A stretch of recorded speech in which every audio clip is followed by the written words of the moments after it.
Good morning. আমাদের দিনরাত্রির নতুন আরেকটি ভ্লগে আপনাদেরকে স্বাগত। আশা করি সকলে ভালোই আছেন।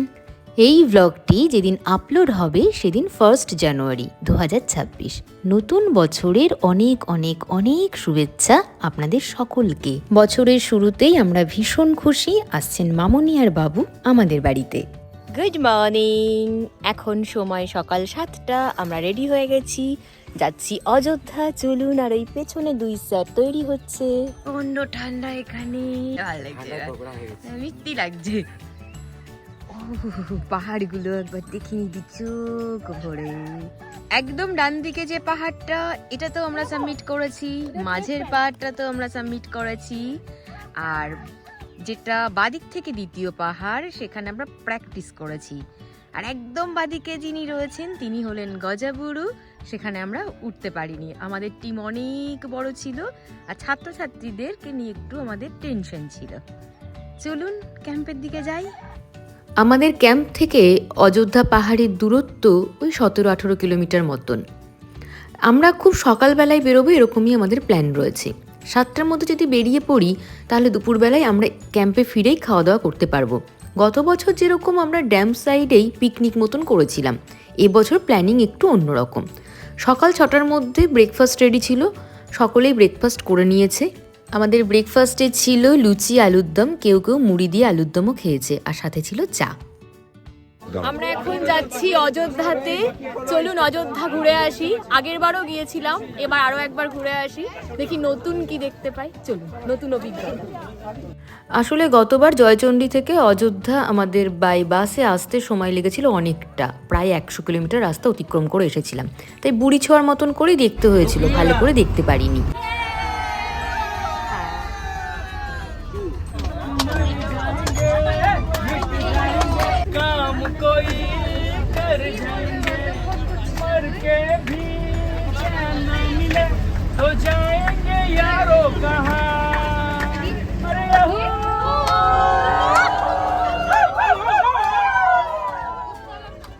বাসে উঠেই কমান্ডো স্যার গান শুরু করে দিয়েছেন আর ছাত্রছাত্রীরা ভীষণ মজা করছে। চারপাশের এই রাঙা মাটির বাড়ি দেখতে দেখতে আমরা চলেছি অযোধ্যা পাহাড়ে। গতবার আমরা সীতাকুণ্ডু দেখতে পাইনি, আরও কয়েকটি জায়গা মিস হয়ে গিয়েছিল। এবার ইচ্ছা আছে সব কটি জায়গা ভালো করে ঘুরে দেখার।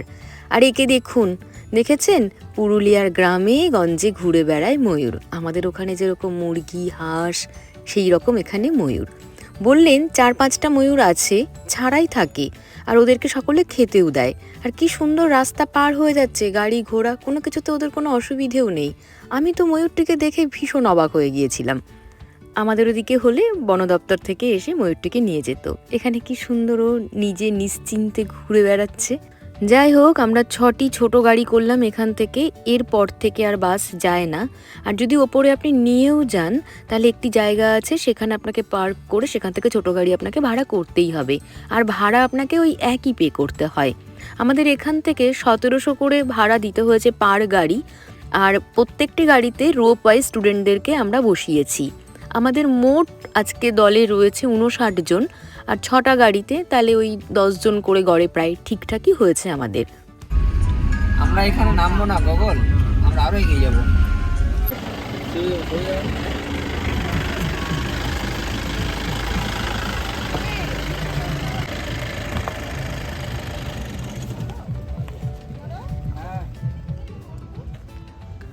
আমরা পৌঁছে গেছি মার্বেল লেক। গতবার আমরা যাত্রা শুরু করেছিলাম যে পথে, আমরা ঠিক তার উল্টো পথ দিয়ে এবারে যাত্রা শুরু করেছি।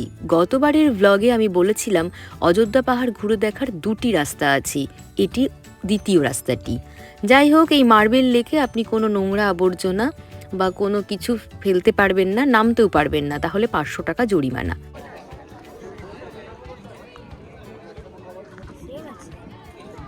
সেই লাগছে।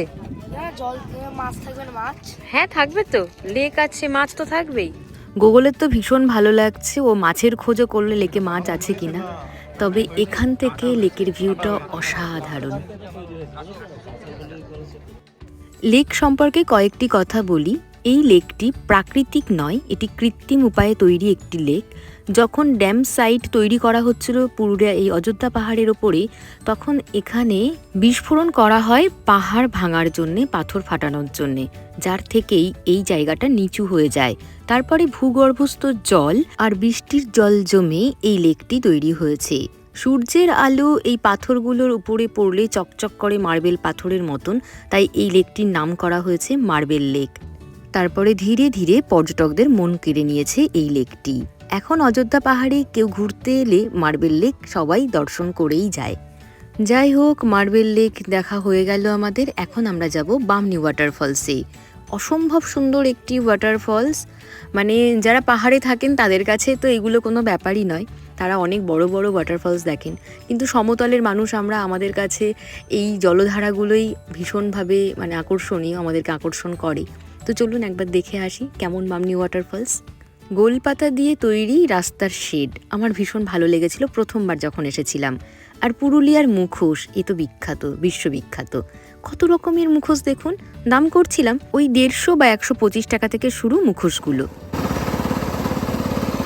গলাটা পুরো শুকিয়ে গেছে, তাই এখন একটু আখের রস খেয়ে নেব আমরা।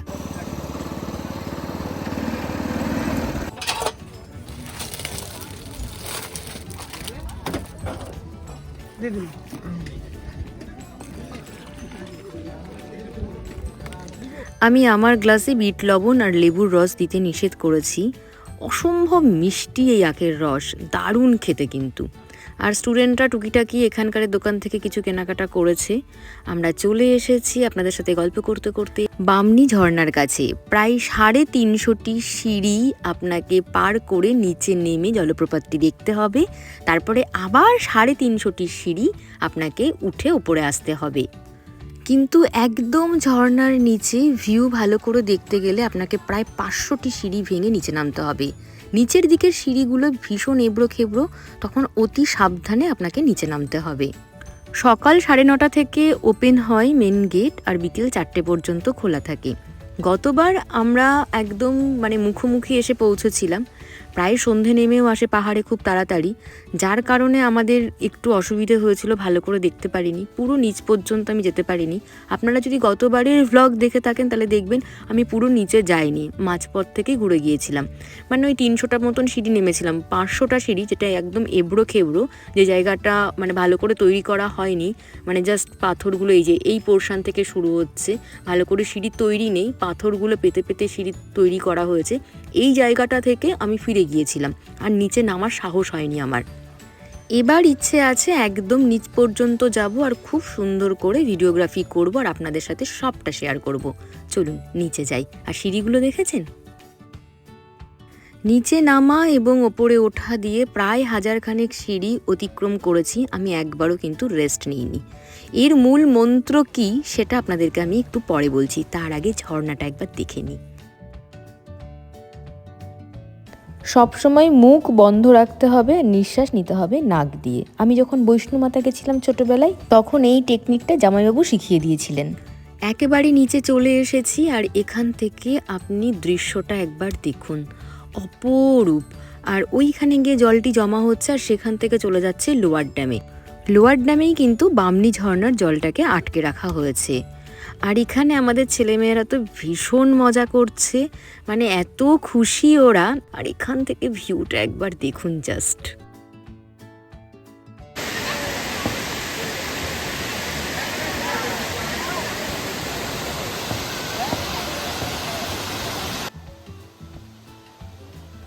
গত বছর অযোধ্যা বেড়াতে এসে যে জায়গাগুলোকে আমি ভালো করে ক্যাপচার করতে পারিনি, এবছর ঠিক করেছি সেই জায়গাগুলোতে আমি বেশি ফোকাস করব।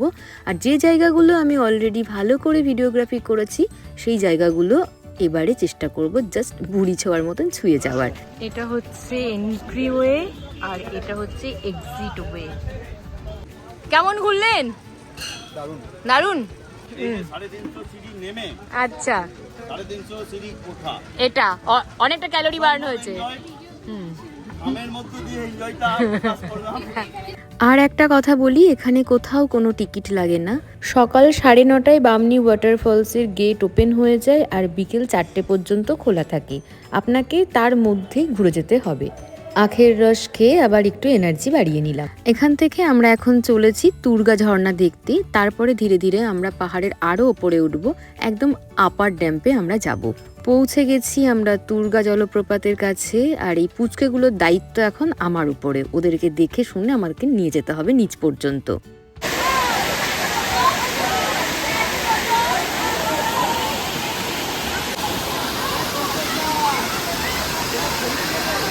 প্রকৃতির কাছে সকলেই শিশু। অ্যাসিস্ট্যান্ট প্রফেসর জয়ন্ত, ওকে দেখলেন?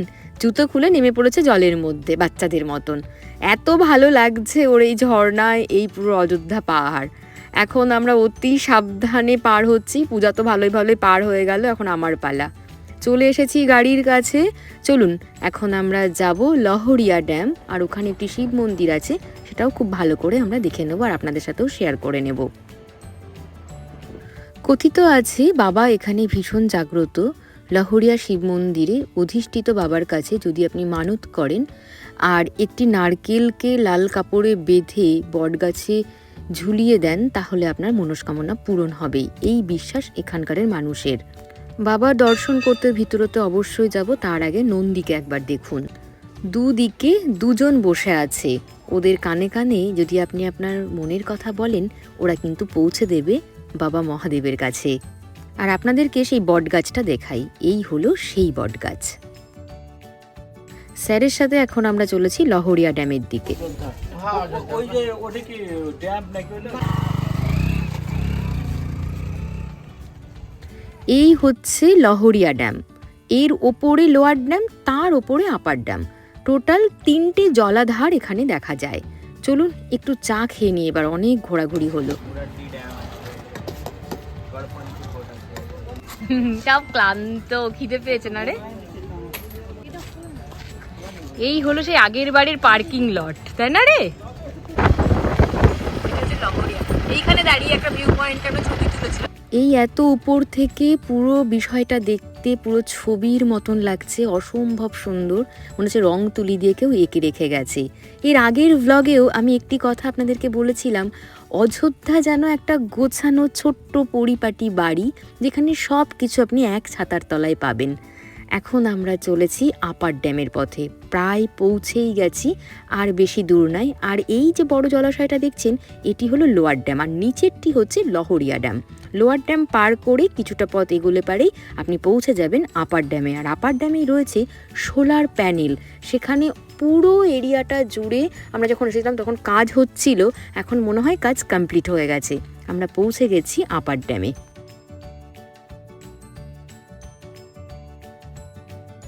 মাঝে মধ্যে মনে হয় এত জলরাশি পাহাড়ের এত উপরে কোথা থেকে এলো। যাই হোক, আমরা কলেজের যে কাজে এসেছি তাও পূরণ করে নিলাম। ছাত্রছাত্রীদেরকে নিয়ে কলেজের ব্যানার নিয়ে একটি ছবি আমরা তুলে নিয়েছি। আর এই অংশটা তো এর আগের বারও বলেছিলাম, সিমনা মালানির মতন লাগে আমার, পাহাড়ের পিছনে পাহাড়, পাহাড়ের পিছনে পাহাড়। ওই যে স্যারেরা পেছনে, কই পরিদোষ স্যার, ওই তো। এখন আমরা পৌঁছে গেছি সীতাকুণ্ডুতে। সীতাকুণ্ডুর যে ইতিহাস বা মাইথোলজিক্যাল থট তা আপনাদেরকে একটুখানি শেয়ার করে নিই। সীতা দেবীর তৃষ্ণা নিবারণের জন্য শ্রীরামচন্দ্র প্রভু তীর বিঁধেছিলেন এই জায়গাতে, আর সেখান থেকে এই জলকুণ্ড তৈরি হয়। তারপরে দেবী সীতা তার তৃষ্ণা নিবারণ করেন, সেই থেকেই এই জলাধার রয়েছে। এটাই এখানকার মানুষের বিশ্বাস এবং সকলে তাই জানে। যাই হোক, আজকের মতন আমাদের অযোধ্যা পাহাড় ঘুরে দেখা এক প্রকার শেষ হলো। আমরা ফিরছি এখন ক্যাম্পে। আর বেলা প্রায় পড়ে এসেছে, সূর্য আবার ডুবছে ওই পাহাড়ের পিছনে। অসম্ভব সুন্দর লাগছে পুরো বিষয়টা। ছাত্রছাত্রীরা ওই জমির আল ধরে হেঁটে চলেছে, কারণ ভিতরে যাওয়ার যে ছোট গাড়ি আজকে আসেনি। বাস থেকে নেমে এই পথটি, মেঠো পথটি আমাদেরকে হেঁটেই যেতে হবে। আমরা গুটি গুটি পায়ে পৌঁছে গেছি আমাদের রিসর্টে। ওরা রিসর্টের ভিতর দিয়ে আজকে ওদের ক্যাম্পে পৌঁছবে, আর আমরা রিসর্টে গিয়ে ফ্রেশ হয়ে তারপরে ক্যাম্পে যাব। খেতে হয়তো একটু দেরি হয়ে গেল দুপুরের খাবার, আজকে কোনো অসুবিধে নেই। এই চারপাশটা আপনাদের সাথে ফিরে যাবার আগে একবার দেখিয়ে দিই। আজকে তো আমাদের ফিরে যাওয়া, রাতেই আমাদের বাস ছাড়বে, তারপরে বাড়ি ফিরে নিজের জগতে আবার সকলে ব্যস্ত। আর দেখলেন ওই দূর আকাশে একটি রকেট যাচ্ছে, এই দৃশ্যটাও কিন্তু অসম্ভব সুন্দর। এক্সাম চলছে, চলুন ভেতরে চলছে অ্যাডভান্সের এক্সাম, তাই তো স্যার? হ্যাঁ অ্যাডভান্সের। চলুন দেখি কি হচ্ছে। এখানে 3 জন এক্সপার্ট। দুটো ডেফিনেশন বলেছিল এরকম, এটা কি রোগ জানি, একটা ফরেন রোগ একটা ইন্ডিয়ান রোগ। এইটা হচ্ছে ইন্ডিয়ান রোগ। তা ইন্ডিয়ান রোগের মধ্যে কি কোয়ালিটির রোগ? এটা হচ্ছে ইন্ডিয়ান রোগটা স্ট্যাটিক রোগ। এটা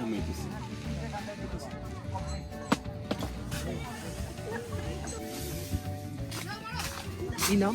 ইমরান শেখ। আসুন আসুন। বলো এটা সম্বন্ধে। এটা সম্বন্ধে এটা হলো আইসেক্স, একটা স্ক্রু করা বলে। এত তাড়াতাড়ি মনের বিচলন কি সম্ভব? এই তো সবে ঘুরে এলো। প্রকৃতির ওই অপরূপ সৌন্দর্য চরিতার্থ করতে না করতেই ওদের পরীক্ষা শুরু। পরীক্ষা দিয়ে আবার কি মজা দেখুন, দিনের দিন রেজাল্ট পেয়ে আবার সার্টিফিকেটও পেয়ে গেল। সবাই পেয়েছে মেডেল আর সার্টিফিকেট।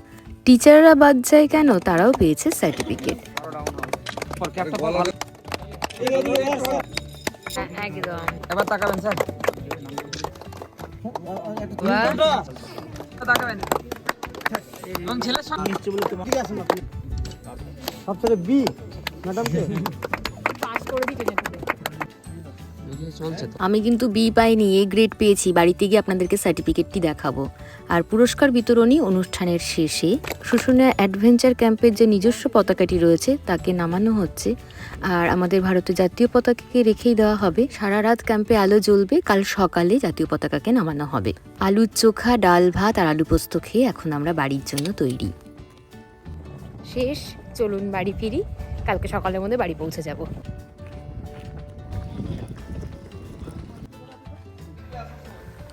এখন পরের দিন সকাল। পুরুলিয়া বাঁকুড়াতে ঘন কুয়াশার কারণে গাড়ি বেশি জোরে চালাতে পারেননি ড্রাইভার।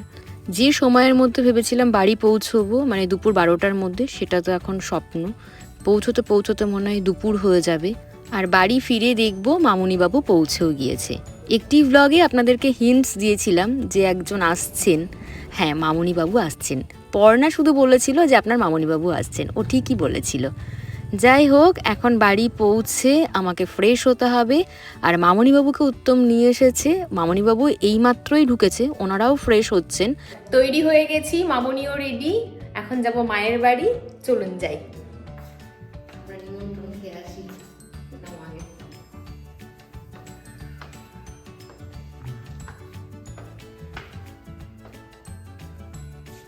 আমার শ্বশুর মশাই মানে বাবু আগেই চলে গেছেন। আমি আর মামুনি এখন যাচ্ছি মায়ের বাড়িতে। আজকে বিরিয়ানি খাওয়ার নিমন্ত্রণ। আর উত্তম যাবে বাইক নিয়ে। আমরা তাহলে এগোলাম, আপনি আসুন। বাই। আমার 5 ফোড়ন খেয়ে নেবে? ঠিক আছে ঠিক আছে।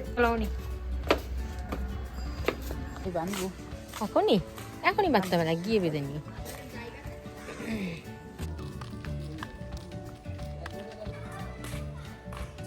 হাইরে ঠান্ডা পড়েছে।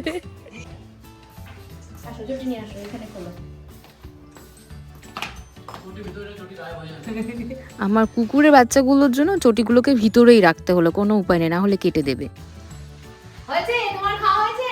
চলুন বাবুকে জিজ্ঞাসা করি ওনার কেমন লেগেছে খাবার। বলো কেমন হয়েছে খেতে? ভালো হয়েছে।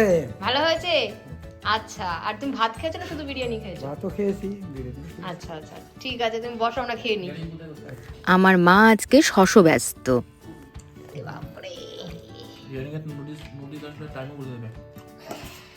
লক্ষ্মীরানী ভীষণ সিরিয়াস, কোনো মুখে হাসি নেই। মা আজকে ভীষণ গম্ভীর, কারণ আমরা লেট। মা জানেই না যে আমার বাস লেট করেছে, ওই জন্য আমার আসতে এত দেরি হলো। মা জানে আমি সেই সকালেই এসেছি। আসলে মায়ের সাথে না ফোনে আর কথাই হয়নি। পরে সবটা মাকে বুঝিয়ে বলবো, তাহলে আর রাগঝাল করবে না। আমাদের খাওয়া হয়ে গেছে, এখন মা বাবা খেতে বসেছে। অসম্ভব সুন্দর রান্না করে, চলো খাও খাও খাও। মামুনি এই প্রথমবার ভেজ বিরিয়ানি খেলো, এর আগে কোনোদিনও বিরিয়ানি খাইনি। কেমন হয়েছে? ভালোই হয়েছে। না না, আবার পরে আসবো, চলো চলো।